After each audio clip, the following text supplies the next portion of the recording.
Government of Uttarakhand के साथ में मिलकर 2016 में एक प्रोग्राम ऑर्गेनाइज किया था, free service teacher training program. उस समय education minister doctor Indira Hridayesh हुआ करते थे, उन्होंने बहुत सही किया था। और उस प्रोग्राम के थ्रू हम लोगों ने कोशिश की थी कि जो लोग ऐसे थे जिन्होंने बहुत साल पहले बीएड करा हुआ था लेकिन उनके पास जॉब नहीं थी, हमने 3 महीने की एक प्रोग्राम उनके लिए ऑर्गेनाइज किया। और उस प्रोग्राम के बाद वो सभी लोग 100% सभी लोग अपने डीपीएस और आरएन ऐसे स्कूलों के अंदर उनका प्लेसमेंट हुआ। उस समय एक बात समझ में आई कि शिक्षा जो है महत्वपूर्ण है, लेकिन शिक्षा के साथ आप अपनी अगर शिक्षा को स्किल में कन्वर्ट कर देते हैं, तो आपको रोज़गार आसानी से मिलता है ना?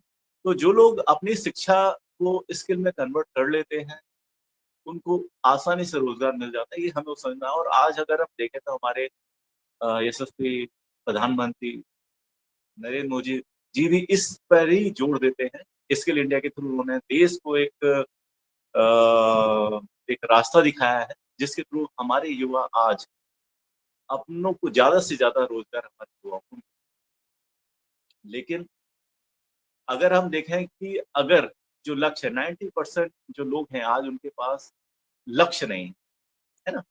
अगर आप कहीं पे जब हम घूमने का प्लान करते हैं ना, कहीं जाने का प्लान करते हैं, तो हमारे पास क्या है पूरी प्लानिंग होती है कि यहाँ जाएँगे, सपोज़ हमने जम्मू जाने का प्लान किया, तो हमें पता है कि यार हम न्यू दिल्ली जाएँगे, नई दिल्ली से ट्रेन लेंगे। उस ट्रेन के अंदर फर्स्ट एसी में जाएँगे, सेकंड एसी में जाएँगे, थर्ड एसी में जाएँगे, जनरल में होंगे, ये सारा हमारी प्लानिंग के अंदर होता है।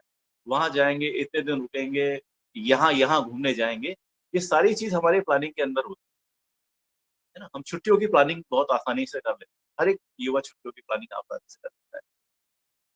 But life is a big journey.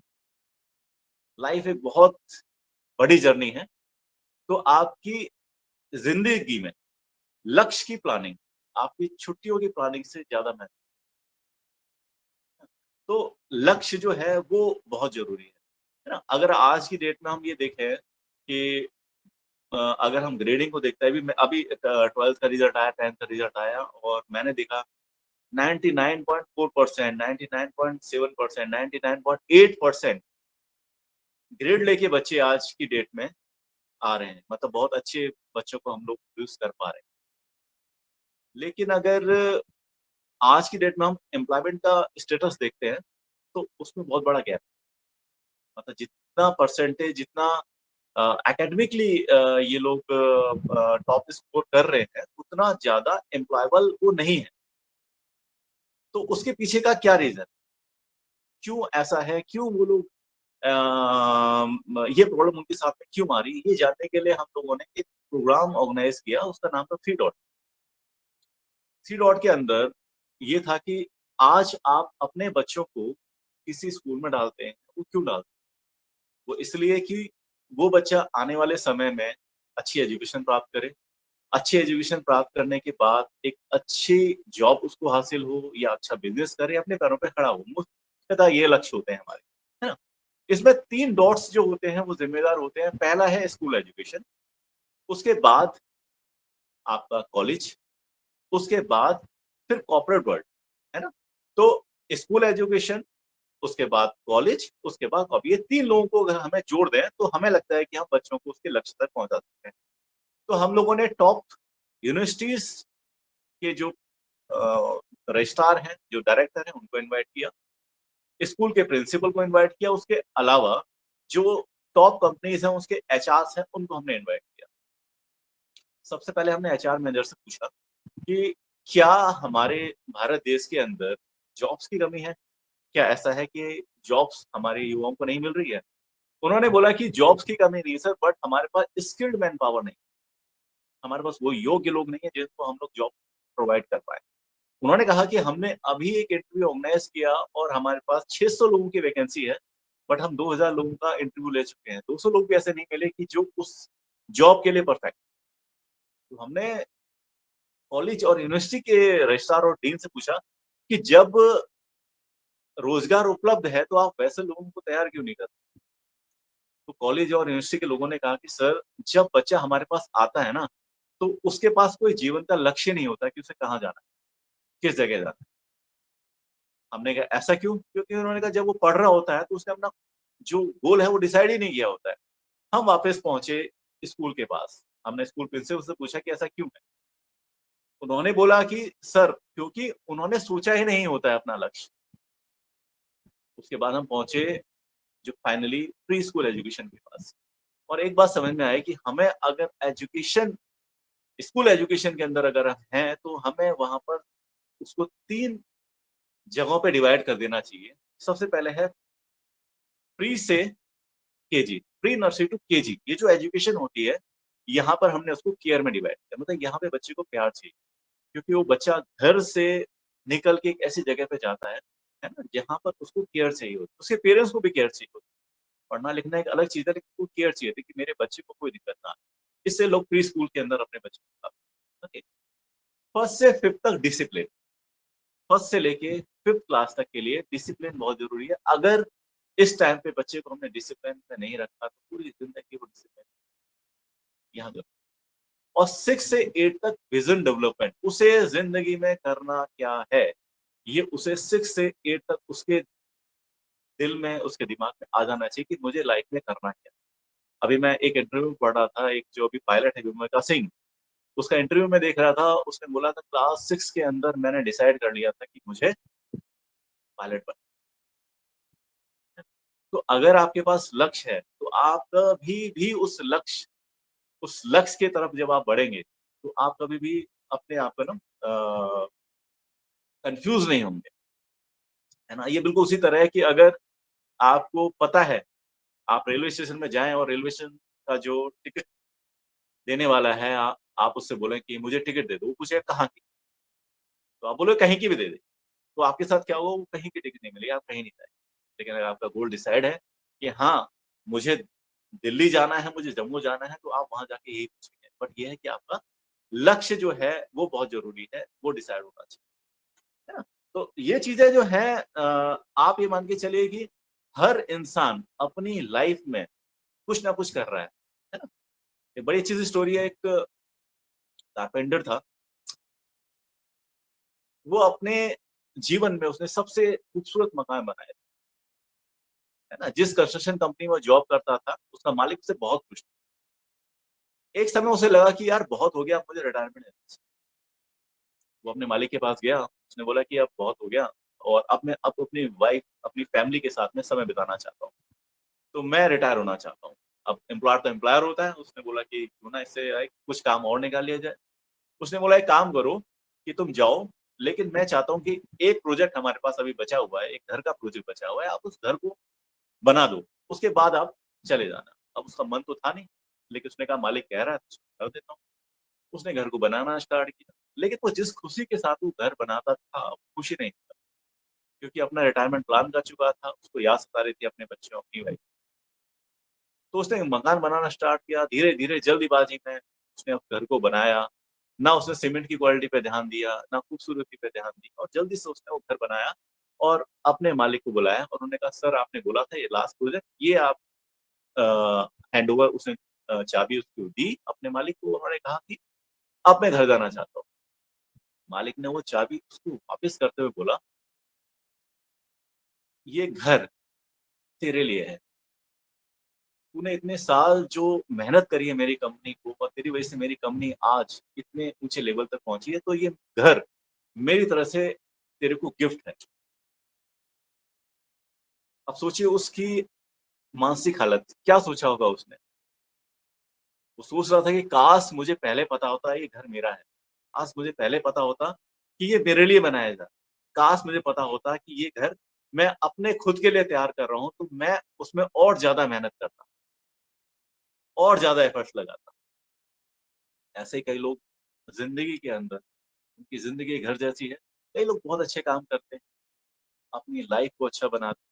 जैसे मैंने बोला प्रेमका सिंह जिन्होंने ऐसा करा। और कुछ लोग जो होते हैं वो ज़िंदगी भर यही कह जाते हैं काश, काश उस समय मैंने ये कर लिया होता, काश मैंने ये कर लिया होता, काश उस समय मैंने ये डिसीज़न ले लिए होते, काश मैंने उस समय पढ़ाई कर ली होती, काश मैं अपनी नॉलेज को स्किल में कन्वर्ट कर पाता, काश। तो हर दिन हम अपने ज़िंदगी रूपी घर को बना रहे हैं और हमें हर रोज़ उसके लिए मेहनत करनी बहुत ज़रूरी है ना? तो लक्ष्य बहुत ज़रूरी है। एक बड़े अच्छे शायर हैं, उन्होंने बोला है कि जिस दिन से चला हूँ मेरी मंज़िल पे नज़र है, जिस दिन से चला हूँ मेरी मंज़िल पे नज़र है, आँखों ने कभी मील का पत्थर। तो अगर लक्ष्य आपकी लाइफ़ में है ना, तो आप कभी भी डिस्ट्रैक्ट हो ही नहीं सकते। तो लक्ष्य जो है, वो बहुत ज़रूरी है ना? और मैंने ये देखा है जिसके पास लक्ष्य होता है ना, उसको अपने आप पे भरोसा खुद ही हो जाता है। तो चिड़िया होती है ना, एक डाल पे बैठी होती है और कोई उस डाल को काट देना तो डरती नहीं है, उड़ जाती है, क्योंकि उसको अपने पंखों पे भरोसा हो। तो जो लोग अपना लक्ष्य लेके चलते हैं ना, तो उनके साथ उनको अपने आप पे भरोसा साथ में मिलता है ना? तो ये चीज़ है जो लाइफ़ है ना? जो चीज़ें हैं उसको हमें ध्यान में रखना चाहिए। और आप अगर मुझसे पूछेंगे तो हर एक चीज़ का सॉल्यूशन जो है ना, वो सिर्फ़ शिक्षा ही है। अगर आप कुछ भी अगर आप बात करें कोई भी प्रॉब्लम दुनिया की आप कोई भी प्रॉब्लम मेरे साथ सामने लेके आएँगे, तो मैं कहूँगा उसका जो सॉल्यूशन है वो शिक्षा है। आप मुझसे बोले कि एम्प्लॉयमेंट बहुत ज़्यादा है, बेरोज़गारी बहुत है, उसका सॉल्यूशन शिक्षा ही है। अगर आप मुझसे बोलेंगे कि क्राइम बहुत ज़्यादा है ना? तो उसका भी सॉल्यूशन शिक्षा है। क्यों बोल रहा हूँ? Education with moral value. अगर कोई ऐसा बच्चा है जो शिक्षित है और उसके साथ में उसको नैतिक शिक्षा मिली है, तो क्या वो कभी कोई गलत काम कर सकता है? नहीं कर सकता। लेकिन आज की डेट में जो हम ये देख रहे हैं, जो चीज़ें हो रही हैं, बट इसका सॉल्यूशन हम नहीं कर सकते क्योंकि ये चीज़ें हो चुकी हैं। जो बचपन में जो चीज़ उसके साथ में हो गई ना, वो हो चुकी है। आप ये मान के चलिए एक एग्ज़ाम्पल के रूप में आपको समझाता हूँ। आप ये मान के चलिए कि एक दीवार है, जिसपे हज़ारों वर्ड लिखे हुए हैं, हज़ारों वर्ड उस दीवार पे लिखे हुए हैं और आपने काम करना है उस दीवार पर उसको हटा के कुछ नया करना है। तो आप कैसे करेंगे? पेंट आसान है, मतलब उस दीवार को पेंट किया और नया हमने लिख दिया, बहुत आसान है। लेकिन प्रॉब्लम क्या है जिसकी वो दीवार है, मतलब मेरी दीवार। 10% ऐसे लोग होते हैं, है ना? जो अपनी सोच को बदलने के लिए तैयार होते हैं। वरना एक बार जो सोच बन गई बचपन में, वो बन गई कि मेरी दीवार पे जो लिखा है ना, वो बिल्कुल सही है। प्रॉब्लम कहाँ पे है? वो दूसरों की दीवार पे। तो हमेशा एक-दूसरे पे उँगली उठाते हैं, वो देखो वहाँ प्रॉब्लम है, उसके साथ दिक्कत है ना? इसका परमानेंट सॉल्यूशन क्या है? जो बच्चों की दीवार है, छोटे बच्चे हैं ना, उनकी जो दीवार है, उनका जो दिल है, वो आज बिल्कुल साफ है ना? As a educator, as a parent हमारी सबसे बड़ी रिस्पॉन्सिबिलिटी क्या है? आज उस दीवार पे हमें अच्छाइयाँ लिखनी है। बहुत सारी अच्छाइयाँ, हज़ारों अच्छाइयाँ हमें लिख देनी है और आने वाले समय में आप सोचिए जब ये बच्चे बड़े हों और कोई उसमें बुराई लिखने की कोशिश करे, तो उसे जगह ही ना मिले। इतनी अच्छाइयाँ बच्चों के दिल के दीवार पे हमें लिख देनी है, तो यही सॉल्यूशन है। आप सोचो ये जब बच्चे आने वाले समय में बड़े होंगे, 10 साल, 15 साल के बाद जब ये आगे आएँगे और अपने आप से सच बोलेंगे कि मैं क्या कर रहा हूँ, बस इससे फ़र्क पड़ता है। दूसरे ने जो कर लिया वो कर लिया, छोड़ो उसे। मैं क्या कर रहा हूँ इससे फ़र्क पड़ता है, फिर चेंज आएगा। ये चीज़ है ना? अब और जो चेंज की बात है ना, आप अपने से स्टार्ट करेंगे, पहले खुद को बदलेंगे ना, तो फिर जग बदलेगा, है ना? वो कहते हैं ना कि ना सोचो अकेले किरण क्या करेगी, ना सोचो अकेले किरण क्या करेगी, तिमिर में अकेली किरण भी बहुत। एक कमरा जिसपे हज़ारों सालों से अंधेरा है, एक दीपक जलाते हैं तो वो अंधेरा एक पल में गायब हो जाता है। तो अगर आप ये सोच के चलेंगे ना, मैं क्या कर रहा हूँ, बस इसी से फ़र्क पड़ेगा। तो ये चीज़ है और मुझे जो संस्कार हैं, जो चीज़ें मुझे लगती हैं कि अगर एजुकेशन विद मॉरल वैल्यूज़ बच्चों को मिलेंगी, तो वाक़ई में वो उन चीज़ों को अपने जीवन के जो लक्ष्य हैं, उनको प्राप्त कर पाएँगे। लेकिन हमें ये प्री-स्कूल से, छोटे स्कूलों से स्टार्ट करना पड़ेगा। उनके दिमाग में वो अच्छाइयाँ, वो मॉरल एजुकेशन हमें देनी पड़ेंगी, है ना? तो अब जो चीज़ें हैं छोटे बच्चों के लिए, जो हम सोचते हैं कि उनको मिलनी चाहिए, है ना? तो ज़रूरी है कि हम उनको समझाएँ कि क्या ज़रूरी है और क्या ज़रूरी नहीं। एक छोटा बच्चा था, आजकल आपने देखा होगा कि जब आप कोई मूवी देखने जाते हैं ना, तो स्मोकिंग के ऐड बहुत आते हैं, है ना? अवॉइड स्मोकिंग के ऐड आते हैं, धूम्रपान ना करें। तो एक छोटा बच्चा अपने पापा के साथ में पिक्चर देखने गया। उस समय क्या हुआ, सामने वो स्मोकिंग का ऐड आया। अब उसने देखा और ये भी देखा कि यार ऐसे इसके रिजल्ट्स क्या होते हैं, क्योंकि स्क्रीन पे दिखाए जाते हैं। तो उसने बोला कि पापा, अगर स्मोकिंग करना इतना बुरा है, धूम्रपान करना इतना बुरा है, तो लोग करते क्यों हैं? तो उसके पापा ने बोला क्योंकि उनको मज़ा आता है। तो उसने पूछा, पापा आप भी करते थे? तो उसने हाँ, मैं करता था, लेकिन मैंने छोड़ दिया। तो वो कन्फ्यूज़ हो गया। अब पापा ने कहा कि तो उसने एक क्वेश्चन पूछा पापा से, तो पापा मुझे तो नहीं करनी चाहिए ना? पहले पापा को लगा कि मुझे ऐसा एक इसको बड़ा-सा लेक्चर दूँ कि क्यों, क्यों, क्यों नहीं करनी चाहिए। फिर उसने कुछ सोचा और बच्चे से बोला, तेरी मर्ज़ी। जब उसने पूछा कि मुझे तो नहीं करनी चाहिए ना पापा, तो उसने कहा तेरी मर्ज़ी, और वो अपना पॉपकॉर्न खाने में और पिक्चर देखने में व्यस्त हो गया। थोड़ी देर के बाद उसने देखा, वो बच्चा सिर नीचे करके कुछ सोच रहा था। 5 साल का बच्चा कुछ सोच रहा, 5 साल का बच्चा कुछ सोच रहा। तो as a educator, as a parent हमारी सबसे बड़ी ज़िम्मेदारी क्या है? कि वो सोच हम बच्चे के अंदर डेवलप करें, ताकि वो अपना अच्छा, बुरा, सही, गलत राह को पहचानने लगे। और ये सिर्फ़ एक ही तरीका है, जब हम उसके साथ में बचपन में ही शिक्षा के साथ में नैतिक शिक्षा भी उसको प्रदान, मोरल एजुकेशन बहुत ज़रूरी है। हमारे बचपन में जब हम पढ़ते थे, एक किताब हुआ करती थी, मुझे याद है, नैतिक शिक्षा, और इसके लिए हमारे स्कूल में एक अलग से पीरियड होता था, जिसमें हमारी जो टीचर होती थी, कहानी के रूप में वो हमें बताती थी, और वो एजुकेशन यकीन मानिए आज भी हमारे अवचेतन मन में कहीं न कहीं है, और उसी की वजह से हम अपने आज के डिसीज़न जो है वो ले पाते हैं। और ज़रूरी ये है कि अगर बच्चों को अगर हमें जीनियस बनाना है ना? तो 2-3 छोटे टिप्स हैं जो मैं देना चाहूँगा, और अभी हम लोग उन चीज़ों को देख रहे हैं। पूरे इंडिया के अंदर, पूरे नेपाल के अंदर, जो हम लोग स्कूल के अंदर काम करते हैं, हमें समझ में आता है कि अगर हमें बच्चों को जीनियस बनाना है, तो हमें कुछ 2-3 टिप्स का ध्यान रखना चाहिए। क्योंकि हम लोग क्या होता है ना कि बच्चों को ज़्यादातर नेगेटिव सजेशन देते हैं। जब हम बात करते हैं, बेटा ये नहीं करा तो ऐसा हो जाएगा, है ना? अगर खाना नहीं खाओगे तो गुस्सा आ जाएगा, ऐसे डराते हैं उनको। हमें हमेशा उन्हें पॉजिटिव सजेशन देने चाहिए। पॉजिटिव सजेशन एक एग्ज़ाम्पल के रूप में समझाना चाहता हूँ। एक छोटा बच्चा था, जब वो स्कूल से घर आया, तो अपने हाथ में एक चिट लेकर आया। उस चिट को उसने मम्मी को दिया और उसने कहा कि मम्मी, ये चिट मुझे टीचर ने दी है, और उन्होंने कहा है कि जाके अपनी मम्मी को दे देना। उसने उस टीचर को वो जो चिट थी, उसको उसने पढ़ा, और पढ़ने के बाद उसने बोला कि बेटा, इसमें ये लिखा है कि आपका बच्चा बहुत जीनियस है, और इस बच्चे को पढ़ाने के लिए हमारे पास योग्य टीचर नहीं।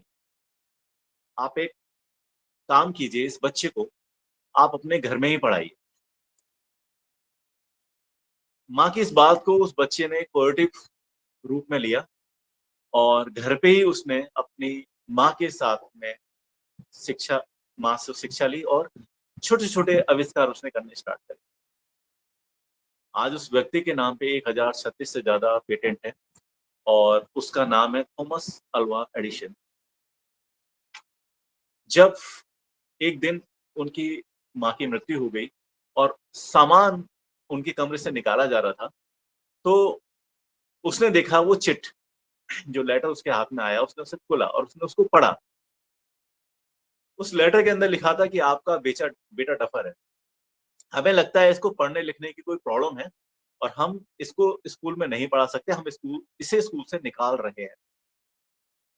तब उस समय थॉमस अल्वा एडिसन की आँखों में आँसू थे। उसने सोचा कि एक डफ़र बच्चे को माँ की पॉजिटिव सजेशन ने आज इतना बड़ा साइंटिस्ट बना दिया। तो आपके बच्चे तो बहुत सक्षम हैं। अभी हाल ही में एक अ, बच्ची से मेरी मुलाकात हुई, उसे रबड़ गर्ल ऑफ इंडिया भी कहा जाता है। वो दिव्यांग बच्ची है। प्रधानमंत्री नरेंद्र मोदी और सभी ने से उसको राष्ट्रीय पुरस्कार, प्रधानमंत्री पुरस्कार मिले हुए हैं। उसके पेरेंट्स से मेरी बात हुई, वो एक दिव्यांग बच्ची है बट वो योगा बहुत अच्छा कर उसने उनकी स्ट्रेंथ पे काम किया, पॉजिटिव सजेशन भी दिए होंगे और आज वो बच्ची सिर्फ सूरत की है तो पूरे अपने स्टेट का ही नहीं, देश का ही नहीं, अंतर्राष्ट्रीय स्तर पे अपना और अपने पेरेंट्स का नाम रोशन करें। पॉजिटिव पॉजिटिव सजेशन का बहुत बड़ा रोल होता है, तो ये बच्चों का। दूसरा उस बच्चे से मिलके मुझे लगा कि आप हर बच्चे के अंदर ना कोई कमी होती है और कोई ना कोई स्ट्रेंथ होती है ना? हर बच्चा जब भगवान देता है ना, भगवान जब बच्चे को भेजता है, तो उसको कोई ना कोई उसकी स्ट्रेंथ देकर भेजता है।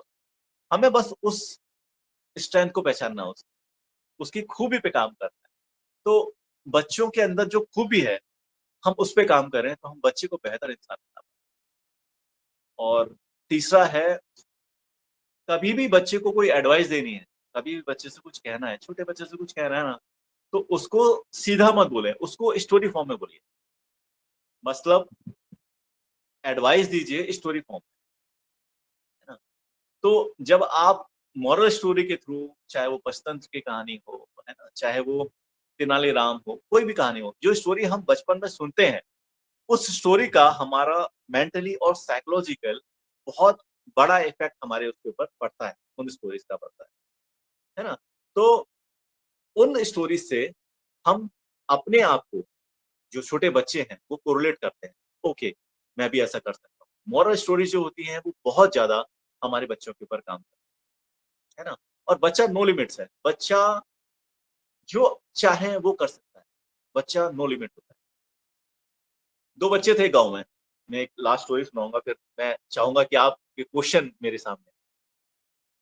2 बच्चे थे गाँव में और वो बच्चे पतंग उड़ाते-उड़ाते अपने गाँव से बहुत दूर निकल, उनका फ़ोकस जो था वो पतंगों पे था, है ना? वो पतंग उड़ाते हुए उनको देख रहे हैं, पतंग उड़ा रहे हैं। अचानक से उन्होंने ध्यान नहीं दिया, उनके पीछे एक कुआँ था।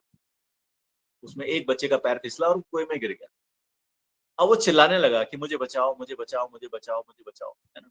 एक बच्चा 10 साल का था और दूसरा बच्चा जो था वो 6 साल का था। अब 10 साल का बच्चा जब कुएँ में गिरा तो 6 साल के बच्चे ने कहा मैं क्या करूँ? उसने देखा सामने, उसने मदद के लिए चिल्लाया, भागा सब जगह, पर उसे कोई मिला नहीं। उसको कुछ समझ में नहीं आया कि वो क्या करे। 10 साल का बच्चा अंदर मुझे बचा लो चिल्ला रहा है। जब कुछ समझ में नहीं आया तो उसने पास में देखा एक छोटी-सी रस्सी थी, उसमें एक बाल्टी बंधी। उसने सीधे उस बाल्टी को कुएँ में फेंक दिया और उस बच्चे से कहा, वो 10 साल के बच्चे से कहा, "इसको पकड़ ले" और पूरा दम लगा के उसने बाल्टी को खींचना स्टार्ट किया। बहुत मेहनत करने के बाद बड़ी मुश्किल से उसने बाल्टी को बाहर निकाला और वो बच्चा बाहर आ गया। अब दोनों मिले, गले मिल रहे हैं, वो दोनों रो रहे हैं आपस में, है ना? और वो उससे कह रहे थे कि तू नहीं होता तो आज मैं नहीं बचता, मैं मरता, है ना? रोते-रोते, खुश भी थे मैं बच गया, रो भी रहे थे, है ना? दोनों दोस्त जब घर आए, तो गाँव वालों ने पूछा क्यों रो रहे हो? तो उन्होंने पूरा वाकया बताया। तो गाँव वालों ने कहा कि ये तो पॉसिबल ही नहीं है। उसने, क्योंकि वो छोटा-सा बच्चा था, उसके अंदर इतनी ताकत नहीं थी कि वो एक बाल्टी भी उठा सके। तो इतने बड़े बच्चे को उसने कैसे उठा लिया? सब लोगों ने कहा कि ये झूठ बोल रहा है ना? तो किसी ने उनकी बात का भरोसा नहीं किया। जब उन्होंने कहा नहीं हम सच बोल रहे हैं, तो जो गाँव के बुजुर्ग थे, वो एक वरिष्ठ व्यक्ति के पास गए और उन्होंने बोला कि देखो यार, ये बच्चे कह रहे हैं कि इसने इस 10 साल के बच्चे को बाहर निकाल दिया कुएँ से, जबकि ये तो बाल्टी भी नहीं उठा सकता। तो उस बुजुर्ग ने कहा कि ये बच्चे जो कह रहे हैं, वो सच कह रहे हैं। तो उन्होंने, गाँव वालों ने कहा हमें तो समझ में नहीं आता है। आप हमें बताइए कि कैसे हो सकता है? उन्होंने कहा वो जो कह रहे हैं वो सही है। वो बच्चा कुएँ में गिरा, उसने उसको पकड़ा और उसको बाहर निकाल लिया। सही तो है, इसमें प्रॉब्लम क्या है? तो कह रहा है हमें इस बात का भरोसा ही नहीं, क्योंकि ये बच्चा एक बाल्टी भी नहीं उठा सकता। उस बुजुर्ग ने कहा, जिस समय ये हुआ था ना, जब ये हुआ, जब वो बच्चा गिरा और उस बच्चे ने 6 साल के बच्चे ने 10 साल के बच्चे को कुएँ से बाहर निकाला, उस समय इस 6 साल के बच्चे को कोई दूर-दूर तक ये कहने वाला नहीं था कि ये काम तुम नहीं कर सकते, ये काम तुम नहीं कर सकते। तो ऐसे ही हमारे बच्चे होते हैं, उनको बस हमें ये कहना होता है, हाँ, तुम कर सकते हो और हम तुम्हारे साथ। हर बच्चे के अंदर स्ट्रेंथ होती है, हर बच्चा कोई भी ऐसा काम जो इस दुनिया में कोई दूसरा व्यक्ति कर रहा है, वो आपका बच्चा भी कर सकता है। बस हमें इन 3 बातों पे ध्यान देनी है और आप देखिएगा कि आपका बच्चा वो कर पाएगा, जो उसका या आपका सपना होगा। तो धन्यवाद बहुत-बहुत मुझे इतनी देर सुनने के लिए और कोई भी क्वेश्चन है आपके, कोई सवाल हैं तो आप कृपया मुझसे पूछिए। जी, निश्चित ही। बहुत ही सुंदर और ये प्रेरक बातें आपने रखी हैं, जो आवश्यक हैं किसी भी बच्चे के व्यक्तित्व विकास के लिए।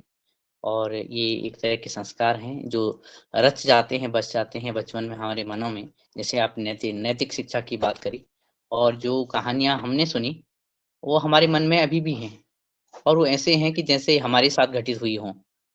हालाँकि वो हमने पढ़ी हैं या सुनी हैं अपने टीचर्स के माध्यम से, लेकिन वो हमारे साथ चलती हैं, वो हमारे साथ हमारे अनुभव में हैं कि हमारे साथ ये बातें हुई हैं, ऐसे लगता है। और दूसरी तरफ हम देखते हैं कि आज के दौर में जबकि सोशल मीडिया का ज़माना है, जब मोबाइल फ़ोन, एंड्रॉइड का ज़माना है, तो बच्चे अलग दुनिया में गोते लगाते हैं और अलग कार्टून्स में खेलते हैं, तो तब और भी महत्वपूर्ण हो जाता है। अभी हमने ये जो आतंकी घटनाएँ देखी और आतंकी घटनाओं के साथ-साथ हमने उसके पैरेलल में ये भी देखा कि जो कुछ फौजी भाई जाते हैं, जो टेररिस्ट हैं उनके घर में और उनकी माताओं से कहते हैं कि इनको आप समझाइए। माताएँ कहती हैं, "ना, ना, ना, ना, ये तो उनको करना ही है, वरना वो जब ऊपर जाएगा तो क्या बताएगा कि तुमने कितने लोगों को मारा।" तो ये बातें फिर देखा जाता है कि तो बचपन से ही मन में अगर बीज बो दिया तो जैसा बोएँगे वैसे काटेंगे बात सामने आई है।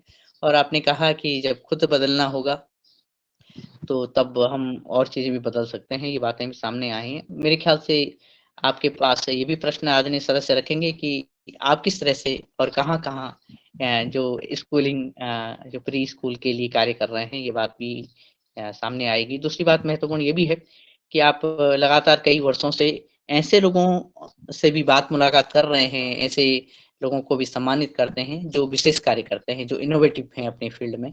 तो ये बातें भी महत्वपूर्ण हो जाती हैं जब आपसे वार्तालाप हो हमारी।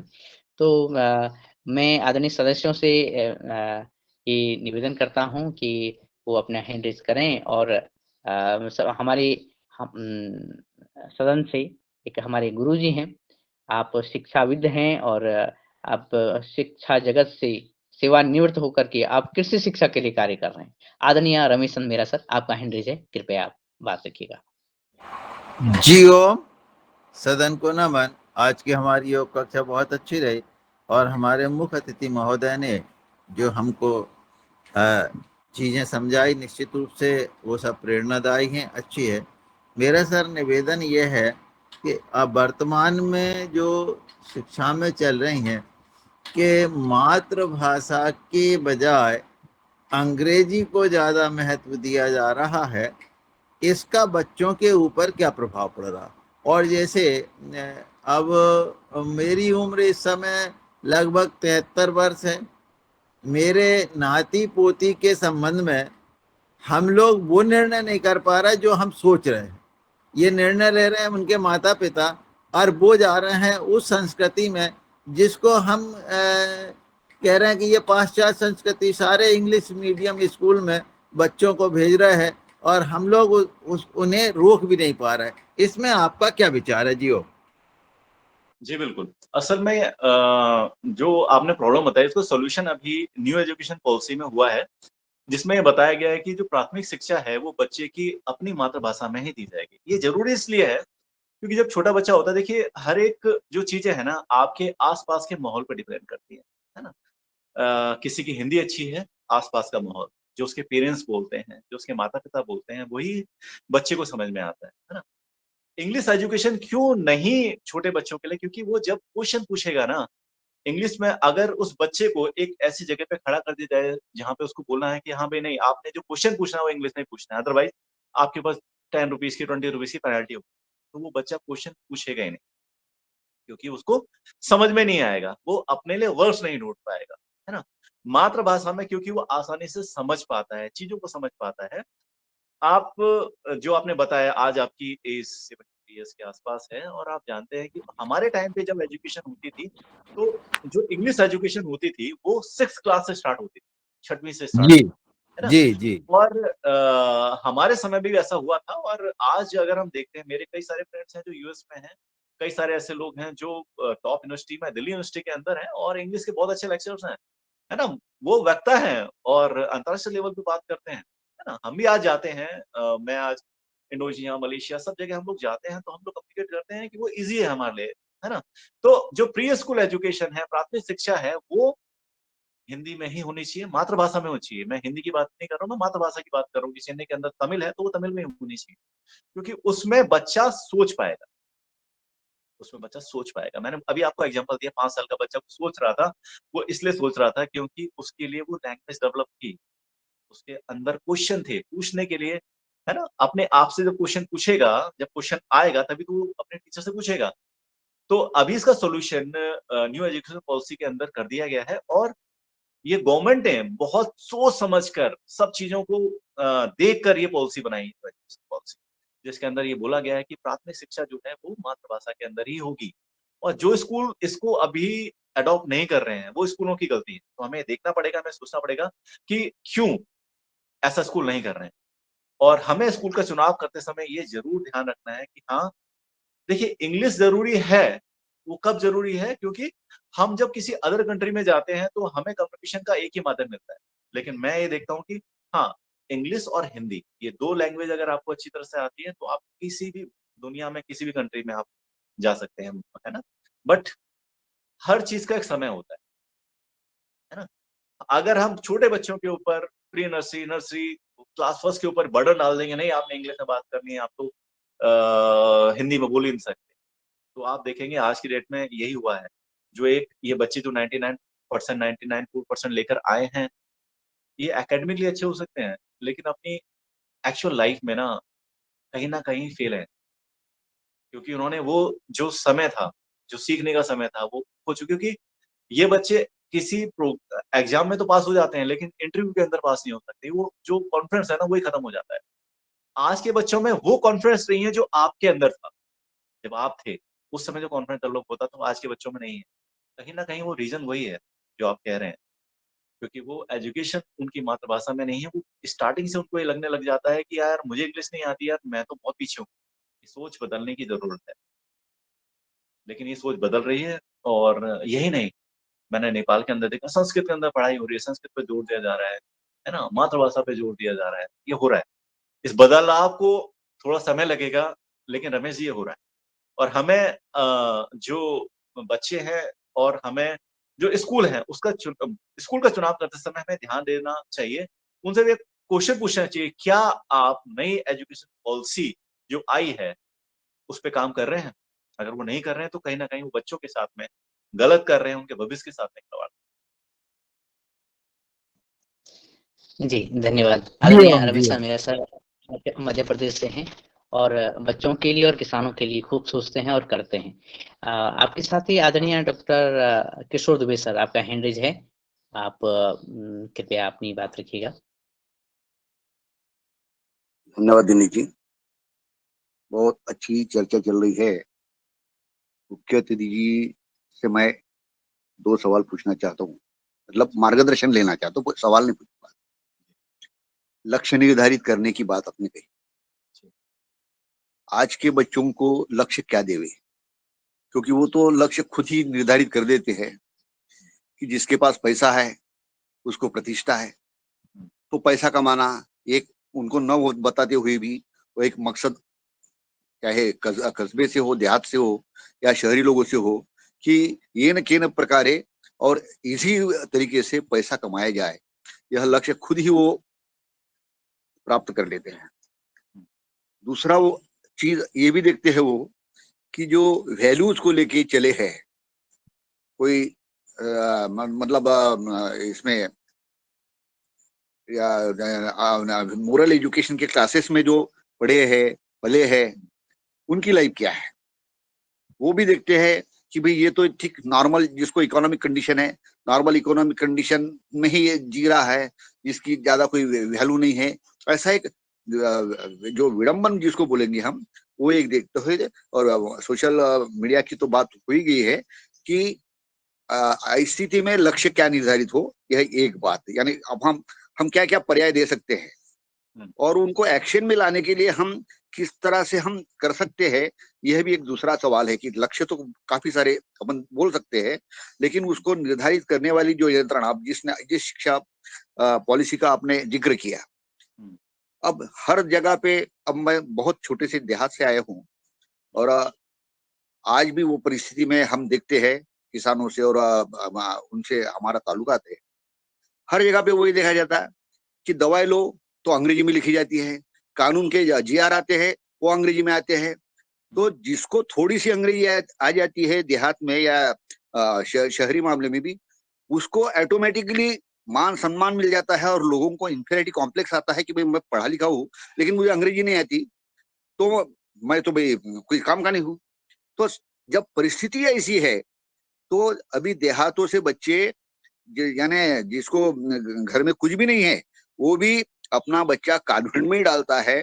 इसीलिए अंग्रेजी जो बढ़ रही है, तो इस स्थिति में हमको इसको परिस्थिति को बदलना यदि है, सरकार ने तो पॉलिसी बना दी लेकिन इम्प्लीमेंट करने वाली संस्था है, वो संस्थाएं नहीं कर रही है।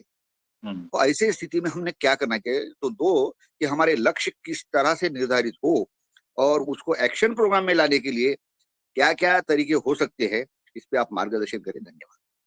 धन्यवाद।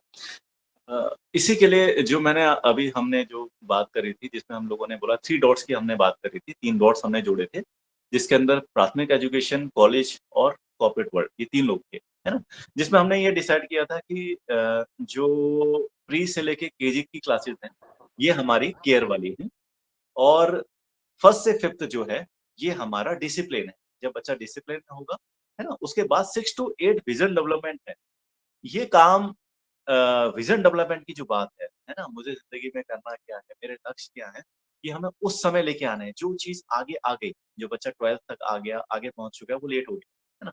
तो जो चीज़ें हो चुकी हैं, हम उसको तो चेंज नहीं कर सकते, लेकिन हाँ, जो अभी चीज़ें हो रही हैं, उनको चेंज कर सकते हैं। दूसरी बात, अ, आप यकीन मान के चलिए कि जितने भी आईएएस ऑफिसर्स, जितने भी टॉप मोस्ट जॉब के अंदर जो लोग हैं, वो गाँव के ही हैं।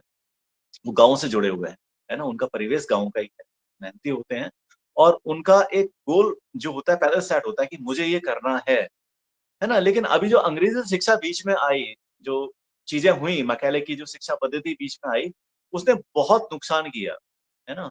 अपने इनफैक्ट अपने देश का, अपने संस्कृति का बहुत नुकसान कर दिया। लेकिन वो नुकसान हो गया है, तो अभी हम लोग, जो मैंने आपको बोला कि एक दीवार है जिस पे हज़ारों वर्ड लिखे हुए हैं, है ना? एक चीज़ है वो हो चुकी है। अब जो है हमें नई चीज़ें, हम जो नए बच्चे आ रहे हैं ना, इन पे हम काम कर सकते हैं और उनको ये मार्गदर्शन दे सकते हैं अर्ली एजेस में कि हाँ, ज़रूरी क्या है। जो हम लोग मॉरल एजुकेशन की बात कर रहे हैं, जो हम लोग बोल रहे हैं कि ये होना चाहिए, जो हो चुका है हम उस पे बातें नहीं कर रहे। हम ये बोल रहे हैं कि ये होना चाहिए, है ना? जो शिक्षा है, जो हम लोग मातृभाषा की बात करते हैं कि हमें स्कूल चूज़ कर समय, क्योंकि माता-पिता बच्चों के पहले शिक्षक होते हैं। है ना? बच्चे को तो नहीं पता है कि क्या होना चाहिए, कैसे होगा चीज़ें, है ना? तो जब वो उसके लिए स्कूल डिसाइड करते हैं, तो उनको ये सोचना पड़ेगा कि क्या हमारा बच्चा सही स्कूल में जा रहा है? उसके पास एक्स्ट्रा प्रेशर तो नहीं है? जो उसके लाइफ के गोल हैं, क्या यहाँ से पूरे हो सकते हैं? है ना? तो उन पेरेंट्स को पहले ध्यान देना पड़ेगा, उन बच्चों को स्कूल एजुकेशन दिया। दूसरा, गाँव के परिवेश के अंदर चीज़ें आज भी आसान हैं। शहरी परिवेश में चीज़ें बहुत मुश्किल है, कॉम्पिटिशन है, ये सब चीज़ें शहरी परिवेश में बहुत ज़्यादा है। है ना? इसीलिए छोटे बच्चों के ऊपर जो हम लोग विजन डेवलपमेंट की बात कर रहे हैं, एजुकेशन की बात कर रहे हैं और एजुकेशन को एक स्किल में कन्वर्ट करने की बात कर रहे हैं। वो तभी हो पाएगा जब हम छोटे स्कूलों पे काम करेंगे।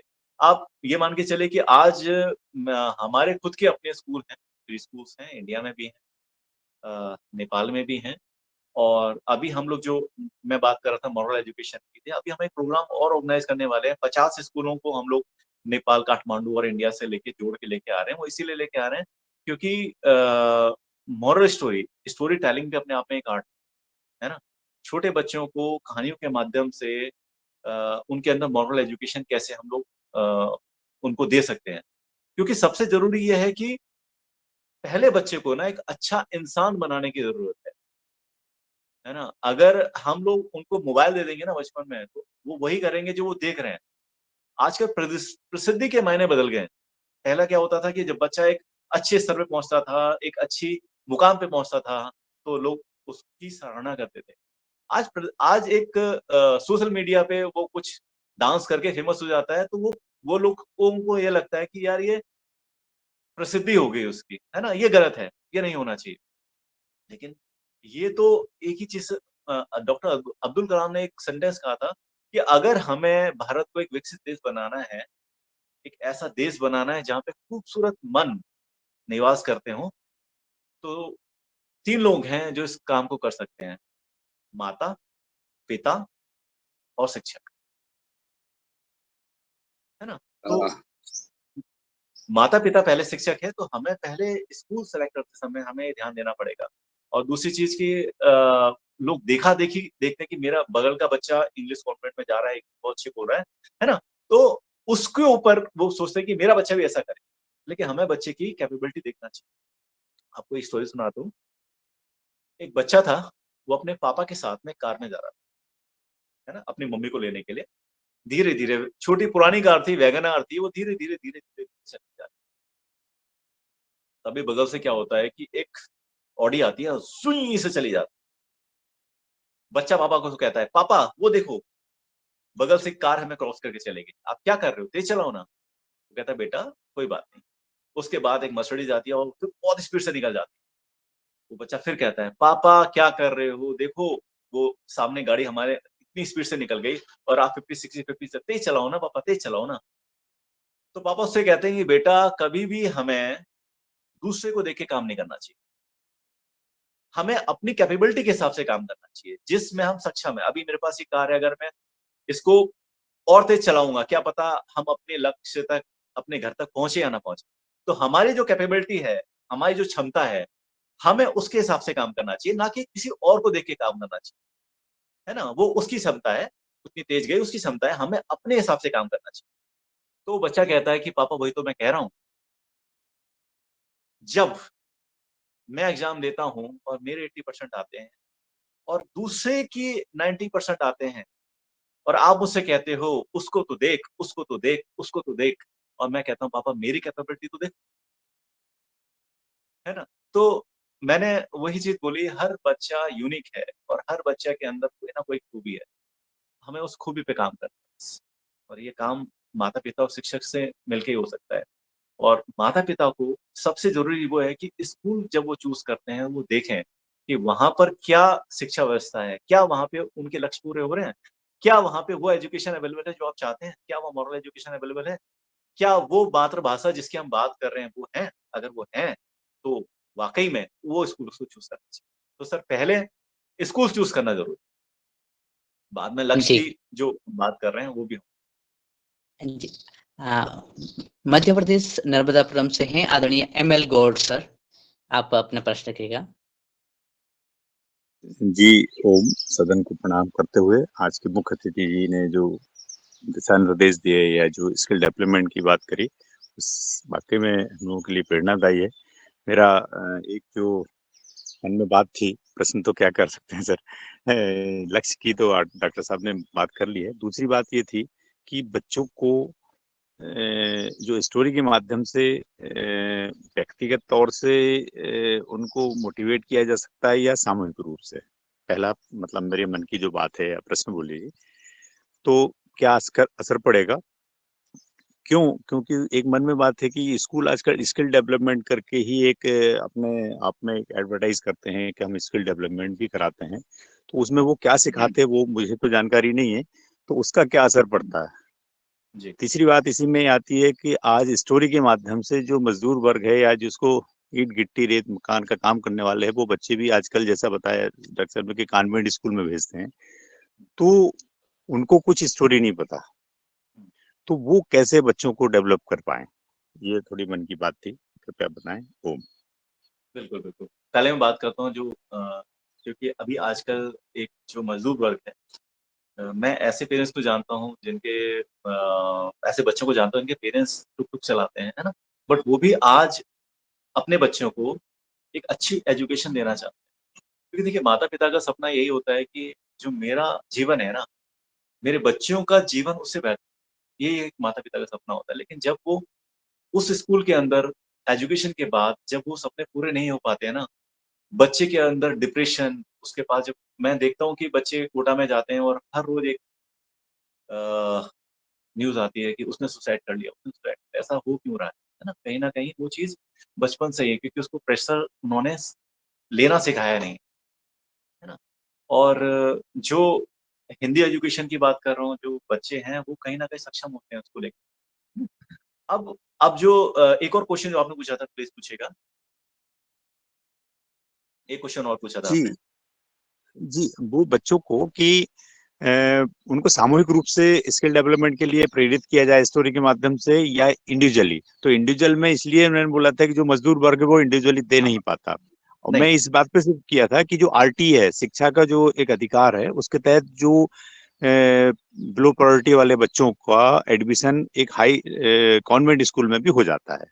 जी, और जी। वो पहली क्लास से ही भर्ती होना है उसको, वो करते-करते 2-4 साल तो खींचता 8 साल 5 साल, इसके बाद हुँ, उसको वहाँ से वो निकाल देता। भले ही वो फ्री में या उसको फीस नहीं देनी पड़ रही है, परंतु हुँ, वो उसका स्किल डेवलपमेंट नहीं हो पाता है। तो हुँ। माँ-बाप क्या करें उसमें? जी। बिल्कुल।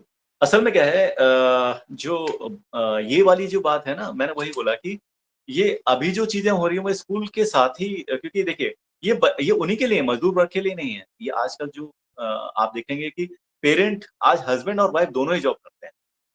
उनके पास समय नहीं है बच्चों को देने के लिए, बिल्कुल समय नहीं है बच्चों को। तो वो क्या जी, एक्सपेक्ट करते हैं कि जो करना है वो स्कूल करे। स्कूल को ही वो करना चाहिए। तो जी, ये जो मोरल स्टोरी की बात कर रहा हूँ क्योंकि आज पेरेंट्स के समय के पास टाइम नहीं है लेकिन उनको जब भी उनको टाइम मिले, है ना? जिसको हम बोलते हैं क्वालिटी टाइम। क्वांटिटी टाइम से फ़र्क नहीं पड़ता। आपको 10 मिनट मिले हैं और आप बच्चे के साथ में बैठे हैं, बच्चा सो भी गया ना, अगर आप वहाँ पहुँचे हैं, वो बच्चा सो गया, उसके सिर पे हाथ रख के भी आप कुछ बोलते हैं, कुछ कहते हैं ना, तो कहीं न कहीं अवचेतन मन के अंदर वो एक कनेक्शन जो है वो बन जाता है। और जहाँ मैं स्कूल की बात करूँगा, स्कूल के साथ में आज क्या दिक्कत है ना, स्कूल आजकल जो एडवर्टाइज़ करते हैं, स्कूल पढ़ाई के अलावा ना सब करा रहे हैं आज। आज की डेट में, पढ़ाई के अलावा सब करा रहे हैं। उनके यहाँ पर एक स्विमिंग पूल है, जो एडवर्टाइज़ करते हैं हमारे स्विमिंग पूल है। उनके यहाँ सही है। पर हॉर्स राइडिंग है ना? कुछ ऐसी चीज़ें हैं जो आज की डेट में आ गई हैं। अबैकस आ गया है, कोडिंग आ गई, है ना? ये सब चीज़ें अभी ज़रूरत नहीं थी, लेकिन क्या वो ज़बरदस्ती प्रेशर बच्चों के ऊपर डाल दिया गया है कि भई ये आपने सीखना है। अपने आप को दूसरों से अलग दिखाने की प्रतिस्पर्धा में स्कूल बच्चों का बचपन जो है वो मार देता है। ये नहीं होना चाहिए, है ना? अब मैं वहीं आ गया दोबारा कि स्कूल डिसाइड करते समय जो पेरेंट्स हैं, वो ज़रूरी है वो ध्यान दें। अब देखिए, कोई भी काम, है ना? कोई भी काम अगर आप 20 साल तक करें, लगातार करें, तो आप उस काम के अंदर एक्सपर्ट हो जाएँगे ना। सपोज़ करिए कि आप 20 साल तक सिर्फ़ स्विमिंग करें, खाली आप स्विमिंग करें 20 साल तक, तो 20 साल के बाद एक अच्छा तैराक आप बन सकते हैं। अगर आप 20 साल तक सिर्फ़ खाना ही बनाएँ, सिर्फ़ खाना बनाएँ, तो 20 साल के बाद एक अच्छा कुक आप बन जाएँगे। अगर आप 20 साल तक क्रिकेट ही खेलें, तो एक अच्छा क्रिकेटर आप बन जाएँगे। मतलब आप अपना रोज़गार स्थापित कर लेंगे। लेकिन हमारी एजुकेशन जो है, 20 साल एजुकेशन लेने के बाद भी जब बच्चा जॉब करने जाता है, तो उसको जॉब नहीं मिलती। उसका रीज़न यही है कि उसने अपनी एजुकेशन को स्किल में कन्वर्ट नहीं करा। ये काम स्कूल का है, ये काम स्कूल ने करना था, ना कि उसको बर्डन देना था। और जो चीज़ हमें बचपन में उसको सिखानी है, जो मॉरल एजुकेशन की मैं बात कर रहा हूँ, जो स्टोरीज़ की मैं बात कर रहा हूँ, ये वाक़ई में बहुत ज़रूरी है। चाहे वो इंडिविजुअल रूप से हो जो माता-पिता सिखाएँ, या फिर सामूहिक रूप से हो जहाँ पे सारे बच्चे सीखें, जी, है ना?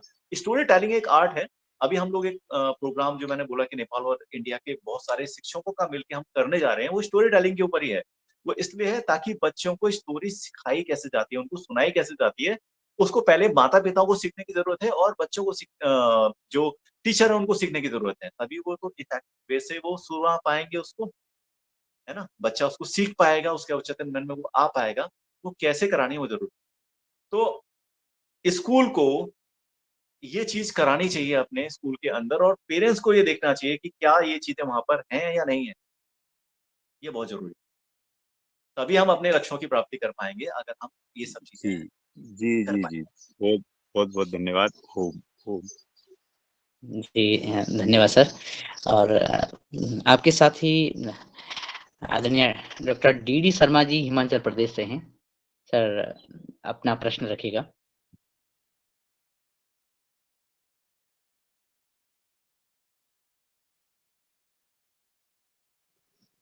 नमस्कार सर।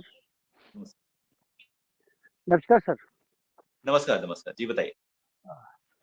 मैं हिमाचल से हूँ और कृषि विज्ञान केंद्र से रिटायर्ड वैज्ञानिक। जी, मैं अब अपने गांव में रहता हूँ और सेब के बागीचे हैं और सेब के बगीचों के में नेपाल की नेपाल के लोग रहते हैं, लेबर ऐसे काम करते हैं। जी, तो एक जो मेरे पास रहते हैं उनके 3 बेटियां हैं, 1 बेटा है।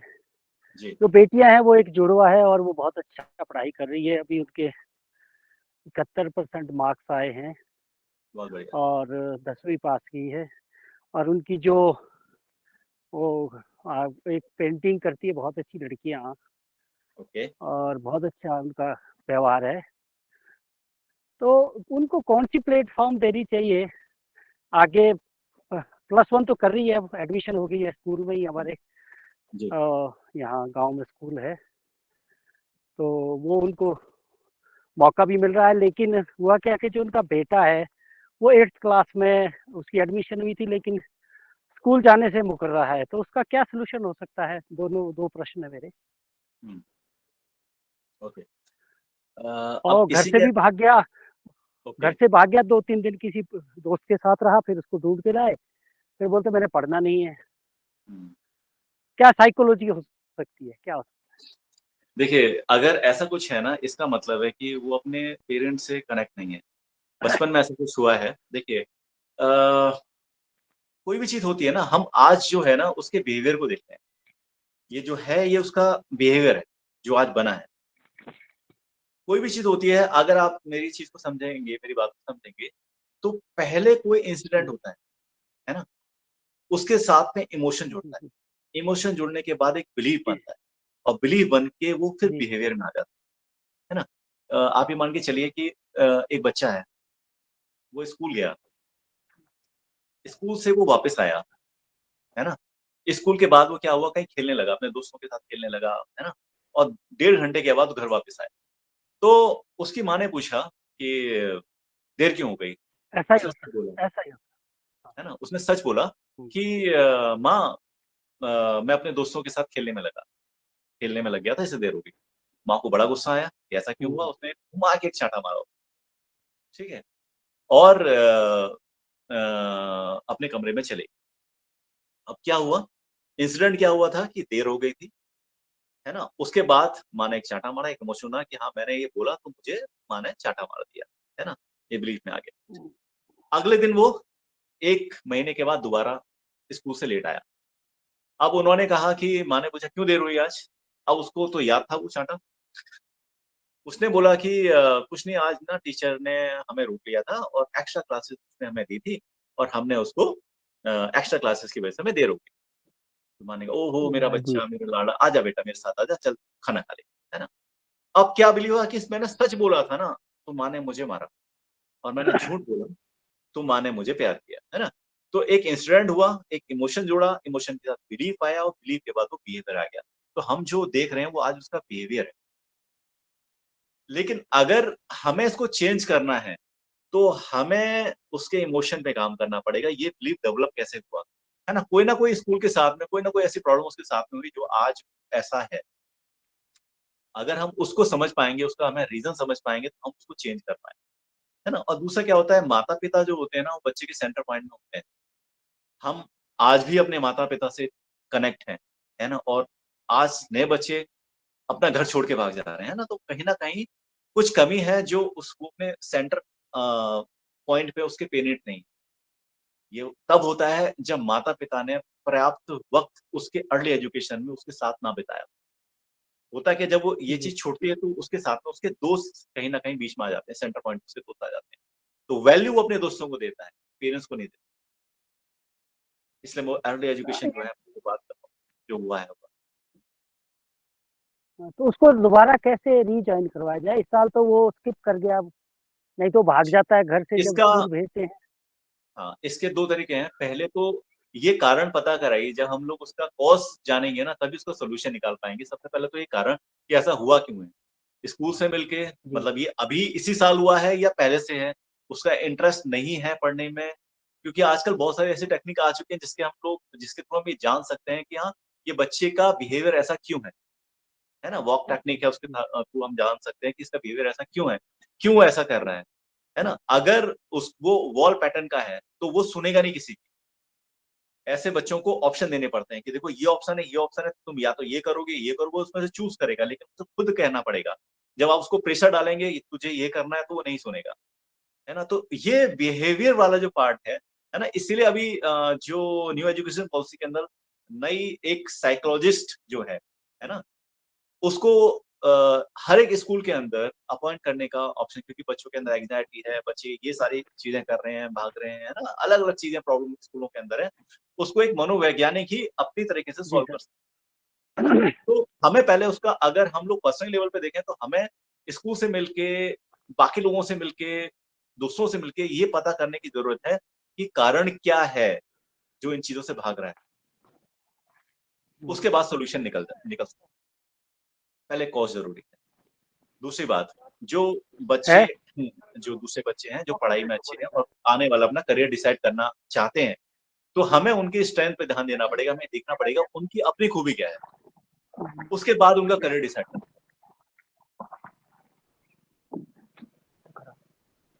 जी, जी, धन्यवाद अच्छा, सर। ठीक है सर, ठीक और है सर, ठीक है सर, ठीक है। Thank you. जी, और इसी क्रम में हमारे साथ जुड़े हुए हैं पतंजलि ऑर्गेनिक रिसर्च इंस्टीट्यूट से आदरणीय पवन कुमार सर। तो सर आप इस वार्ता में सम्मिलित हों ऐसा निवेदन मैं करता हूँ। तत्पश्चात हम आगे बढ़ेंगे और डॉक्टर कुसुम भारद्वाज जी की प्रश्न को सुनेंगे। पहले आदरणीय पवन कुमार सर। जी, धन्यवाद। आज के मुख्य वक्ता आपका अभिनंदन।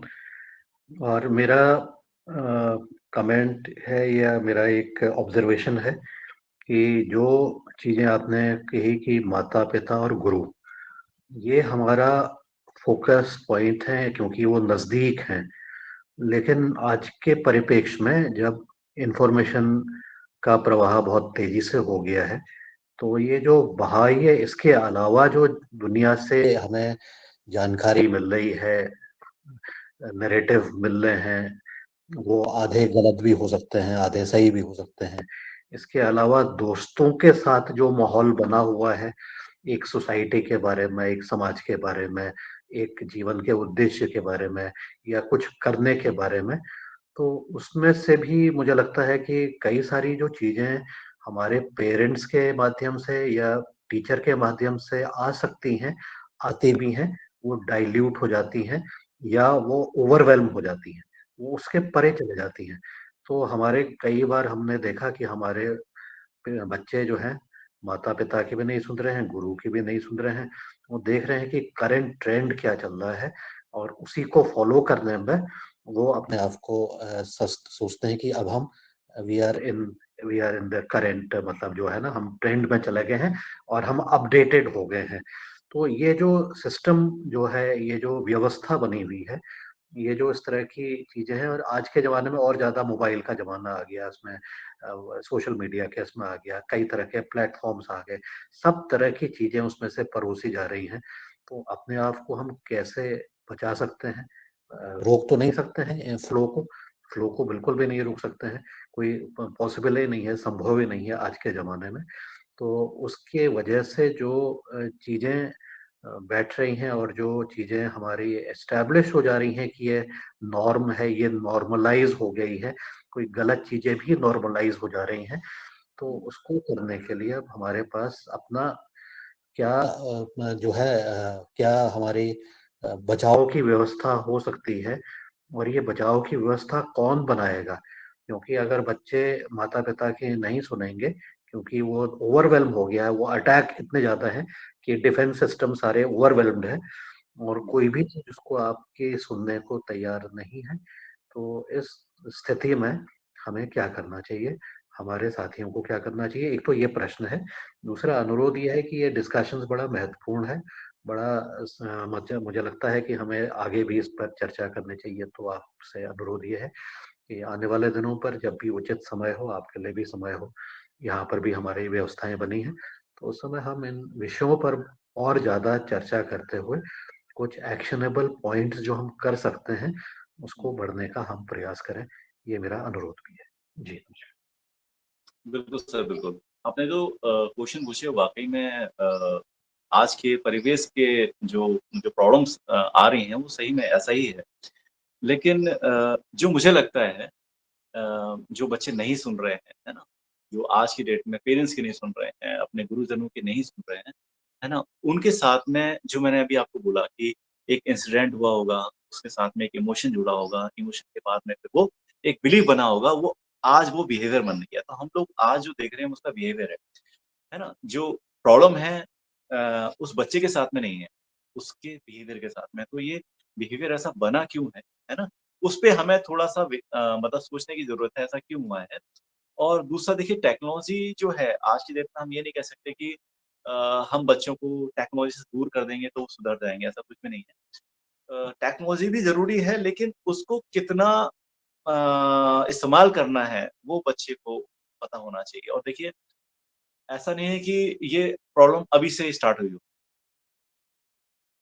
बच्चा 5 तरीके से सीखता है, अनुकरण से, अनुकरण से, अनुकरण से, अनुकरण से और अनुकरण से। सबसे पहले जो देखता है वो सीखता है, ठीक है? तो ये जो प्रॉब्लम उसके साथ में आई है कहीं न कहीं मैंने बोला कि माता-पिता पहले शिक्षक होते हैं। तो अगर वो कोई ऐसा काम जो वो खुद नहीं कर रहे हैं और वो बच्चे से कहते हैं तो बच्चा वो बात नहीं। अगर वो मोबाइल खुद यूज़ कर रहे हैं और बच्चे से कहना है कि नहीं भई, तू मोबाइल यूज़ नहीं करेगा तो बच्चा वो बात नहीं करेगा, है ना? तो ज़रूरी है कि पहले पेरेंट्स को वो काम खुद करना पड़ेगा, तभी जाके वो बच्चे उस बात को मानेगा। पहले मैं उन पे बात कर रहा हूँ कि ये प्रॉब्लम जो हो रही है उसका सॉल्यूशन क्या है? फिर मैं बताऊँगा कि ये जो बच्चे जो हो गई हैं उसका सॉल्यूशन क्या है? ये ना हो इसके लिए एज़ अ पेरेंट हम लोगों को, है ना? जो हम बात करते हैं कि बच्चों के लिए, हम बच्चों को तो देना चाहते हैं कि बच्चों को ये करना चाहिए, लेकिन वो हम खुद फ़ॉलो नहीं है ना? हम लोग ओटीटी प्लेटफ़ॉर्म के अंदर बिज़ी हैं, हम लोग मोबाइल्स के अंदर बिज़ी हैं और हम बच्चों से कहते हैं बेटा मोबाइल मत देख तू पढ़ाई कर। नहीं पॉसिबल, नहीं हो सकता है ना? बच्चा जो देखता है वो सीखता है, तो इन बच्चों के साथ में वो टाइम हुआ है शायद ऐसा कुछ हुआ होगा, जो आज उनका ये बिहेवियर बन गया है ना? और जो बच्चे ऐसे हैं जो आज की डेट में किसी के नहीं सुन रहे हैं, चाहे वो पेरेंट हैं, चाहे वो गुरुजन हैं, उनकी बात नहीं सुन रहे हैं, तो हमें इसके ऊपर ना थोड़ा-सा देखना पड़ेगा कि उसके साथ में ऐसा बिहेवियर बना क्यों है? कौन-सा ऐसा इंसिडेंट हुआ था, है ना? कौन से उसके साथ में इमोशन जुड़े और कौन-सा ऐसा बिलीफ जो उसके साथ डेवलप हुआ कि वो ये काम आज कर रहा है, बिहेवियर ऐसा क्यों बना? ये हमें उसका देख के फिर उसका सॉल्यूशन निकालना पड़ा। लेकिन पॉसिबल है। हमने कई सारे ऐसे बच्चे जिनसे हम मिले, हमने उनसे बात करी और अब तो ख़ैर मैंने कहा ना बहुत टेक्नोलॉजी की बात करूँगा तो बहुत एडवांस टेक्नोलॉजी आ चुकी है। जिनके थ्रू हम लोग पैटर्न से भी पहचान सकते हैं, बच्चों के फिंगर पैटर्न से पहचान सकते हैं कि ऐसा बच्चे के अंदर बिहेवियर क्यों है। उस बिहेवियर को पहले हमें खुद समझना पड़ेगा, उसके बाद ही सॉल्यूशन देना पड़ेगा। क्योंकि हर एक बच्चे का बिहेवियर अलग होता है ना? क्योंकि कुछ बच्चों का बिहेवियर डोमिनेंट नेचर का होता है ना? कुछ बच्चों में की पर्सनैलिटी हम एक आउल पर्सनैलिटी कहते हैं, है ना? जो छुपी हुई पर्सनैलिटी जिसको हम बोलते हैं, है ना? तो बच्चों के अलग-अलग पर्सनैलिटीज़ होती हैं, उस पर्सनैलिटी के अकॉर्डिंग बच्चे को पहचान कर उसको सॉल्यूशन देना चाहिए। आप एक ही सॉल्यूशन सारे बच्चों को नहीं, हर बच्चों के बिहेवियर, हर बच्चों का अलग-अलग होता है, उसके अकॉर्डिंग हमें उसका सॉल्यूशन देना पड़ेगा। यही तो एक पेरेंट, एक शिक्षक का कर्तव्य है। जी, मेरा प्रश्न जो था वो इंडिविजुअलिटी तो बिल्कुल सही है, क्योंकि हर एक एवरीवन इज़ यूनिक और उसकी अपना कैरेक्टर, उसकी अपनी वो है पर्सनैलिटी है। लेकिन मैं जो बात कर रहा हूँ वो है कलेक्टिवाइज़ेशन की, कि बच्चों के दोस्त हैं, मित्र हैं, मंडली है, कंपैरिज़न है वहाँ पर, जो आपने ऑडी कार, मर्सिडीज़ की और ये सब वैगन आर की कहानी सुनाई। तो वो जी। चीज़ें वहाँ पर भी तय हो रही हैं कि क्या चीज़ कैसे चल रही है, और कंपैरेटिव मोड में काफ़ी सारी चीज़ें हमें एक माइंडसेट क्रिएट कर रही हैं कलेक्टिवाइज़्ड तरीके से। तो ये कलेक्टिवाइज़ेशन को करने के लिए क्या हमें इंडिविजुअल एफर्ट्स की ज़रूरत है या हमें कलेक्टिव एफर्ट्स की ज़रूरत है? वैसे अगर मैं कहूँ तो हमें दोनों की ज़रूरत है। लेकिन प्रॉब्लम क्या होती है कि पेरेंट्स के पास ना आज की डेट में हर एक पेरेंट्स जो है ना, अगर वो दोनों जॉब में है तो उसके पास टाइम होता ही नहीं है। तो वो स्कूल से एक्सपेक्ट करता है कि यार स्कूल ही इस काम को कर दे हमारे लिए, है ना? स्कूल के साथ में क्या प्रॉब्लम है, स्कूल उसके अपने सब्जेक्ट्स उसके हैं, उसके पास टाइम बहुत कम होता है उन सब चीज़ों के लिए और वो इंडिविजुअली कनेक्ट नहीं कर पाता है बच्चों से। लेकिन ये हमें करना पड़ेगा। अगर हम एज़ अ स्कूल हैं तो हमें उस बच्चे से कनेक्ट करना पड़ेगा। आपको याद मैं अपनी बात बताता हूँ, जब मैं स्कूल में था हमारे टीचर थे, उनका नाम था सिंह, डॉक्टर सिंह हम उनको बोलते थे। तो जब भी हम स्कूल के अंदर आते थे और वो हमें देखते ही हमें पहचान जाते थे। वो मुझसे बोलते थे और कौशल कैसे? और अगर कुछ हुआ है मेरे साथ में तो मुझे पहचान के बोल देते थे, "अरे कौशल तुम वैसे नहीं लग रहे, कोई प्रॉब्लम है क्या?" इतना कनेक्शन उनका ये पूछना कौशल कैसे हो? मुझे बड़ी खुशी देता था, है ना? मैं लुक आफ्टर करता था, है ना? तो आज की डेट में जो शिक्षक है, उसको बच्चों के साथ में एक कनेक्शन स्थापित करने की ज़रूरत है ना? और दूसरी बात कि जो हम लोग बात करते हैं मॉरल एजुकेशन सब की बात में, आजकल आधुनिक दौर में ना बच्चे चकाचौंध मैंने कहा जो प्रसिद्धि है उसके मायने बदल गए। तो बच्चों को समझाने की सच समझाने की ज़रूरत है, उनको बताने की ज़रूरत है और ये सिर्फ़ एक ही तरीका है जो मैंने बताया कि ये सिर्फ़ बच्चों को जो हम एडवाइस देंगे ना, वो सिर्फ़ एक ही तरीका है, वो है स्टोरी फॉर्म। मैंने आपको थॉमस अल्वा एडिशन का एग्ज़ाम्पल दिया, वो भी एक स्टोरी फॉर्म जिसमें आप समझ पाए, है ना? बच्चे स्टोरी फॉर्म में ज़्यादा समझ पाते हैं, वो सीधी-सीधी बात नहीं समझ पाते। वो स्टोरी जो होती है उनके सब अवचेतन माइंड में कहीं न कहीं स्टोर होती है। तो अगर ऐसी कोई प्रॉब्लम बच्चों के साथ में आ रही है, जो ये सब चीज़ें हो रही हैं, जो आधुनिक में वो जा रहे हैं और बच्चों को दूसरे बच्चों को देख के वो देखते हैं, अरे! इसके पास तो ये है, मेरे पास नहीं है। वो कोशिश करते हैं कि कोई और ऐसा साधन मिल जाए, जिससे मैं ये भी अचीव कर लूँ। तो उनको उस समय समझाने की ज़रूरत है और दूसरी बात अगर मैं वहीं पे आता हूँ कि अगर उसका जीवन में कोई लक्ष्य है ना, वो डिस्ट्रैक्ट नहीं होगा। मैंने कई ऐसे बच्चे देखे हैं, मैं अभी नेपाल गया था, एक बच्चा मुझे मिला और उस बच्चे के बारे में आपको बताता हूँ। जब हम लोग लंच कर रहे थे, वो बच्चा मेरे सामने बैठा था, जबकि बहुत सारे अलग-अलग डिशेज़ थे, राजमा बना हुआ था, छोले बने हुए थे, कई चीज़ें। वो खाली बच्चा अ, राइस और रायते से खा रहा था। तो मैंने उससे पूछा कि यार ऐसा क्यों कर रहे हो? बाकी तो बचा हुआ। उसने कहा सर मैं एस्कॉन से जुड़ा हूँ और मैं जो है ना सर प्याज़, लहसुन वग़ैरह नहीं खाता हूँ। तो उसके बगल में उसके शिक्षक बैठे हुए थे। उन्होंने उसे बोला अरे ऐसा मत करो, ये मत सोचो और सब खाया करो, कल की डेट में तुम मिलिट्री में होगा, कहीं ऐसी जगह पे चले गए, तो तुम क्या करोगे? मैंने उससे शिक्षक से पूछा कि इसकी क्लास में परफॉर्मेंस क्या है? तो उसने बोला कि ये हमारे स्कूल का टॉपर है। ये बच्चा हमारे स्कूल का टॉपर है, बहुत अच्छे मार्क्स लेके आता है ना? और अभी इसने पूरा जो हमारा डिस्ट्रिक्ट था उसको टॉप किया है। तो मैंने उससे पूछा कि आपने कभी ये सोचा कि ऐसा क्यों है? कभी आपने ऐसा सोचा कि ऐसा क्यों है? क्यों है ऐसा टॉपर? है ना? क्योंकि उसने अपना मन कंट्रोल में किया हुआ है। उसने अपना मन जो है वो कंट्रोल किया हुआ है। उसने अपना जो बच्चा इतनी सब चीज़ों के होने के बावजूद, वो सिर्फ़ रायता और राइस से खाना खा रहा है, उसका मन कितना कंट्रोल में है। इसको कोई भी डिस्ट्रैक्ट कर लेगा क्या? कल की डेट में जब ये पढ़ाई कर रहा होगा तो पूरे फ़ोकस से पढ़ाई कर रहा होगा ना, उसको उसका मन कंट्रोल में कहीं जा ही नहीं रहा ना। इतने दोस्त हैं, मतलब 100 लोगों की भीड़ के अंदर वो अकेला एक बच्चा है जो रायता और राइस खा रहा है, सबको दिख रहा है, फिर भी उसका मन कंट्रोल में है ना? तो जो चीज़ें हैं, ये बच्चा जब आगे बढ़ेगा और जब और लोगों को देखेगा कि यार ये तो भई ऑडी से जा रहा है, ये बच्चा इसमें जा रहा है, ये इसके पास तो महँगा आईफ़ोन है, तो कोई उसको डिस्ट्रैक्ट कर पाएगा? नहीं कर पाएगा क्योंकि उसका मन कंट्रोल में है। आप हमारे पेरेंट्स जो होते थे ना, हमारे पेरेंट्स जो थे, आपको याद होगा कि छोटी-छोटी चीज़ें हमारे साथ में होती थी। अब आज शिवरात्रि का व्रत है ना? आज हमें व्रत रखना है, ठीक है? तो हमारे दोस्त बोलते थे, "क्या हो जाएगा इससे?" है ना? "इससे क्या होगा? अगर आज आज आप व्रत रख लोगे, क्या होगा इससे?" है ना? उस व्रत के अंदर क्या होता है कि हमें पूरे दिन कुछ भी नहीं खाना है, हमें सिर्फ़ और सिर्फ़ क्या खाना है? हमें सिर्फ़ फ्रूट्स खाने हैं। उस दिन हम अन्न नहीं खाएँगे, पूरे दिन अन्न नहीं खाएँगे, है ना? इन छोटी-छोटी चीज़ों से क्या होता है? अगर आप देखें तो इससे एक बिलीव डेवलप होता है। आपके अंदर जो होता है, आपका मन कंट्रोल में आता है। आप अपने आप पे खुद पे कंट्रोल कर पाते हैं कि आज ये काम मैं नहीं करूँगा।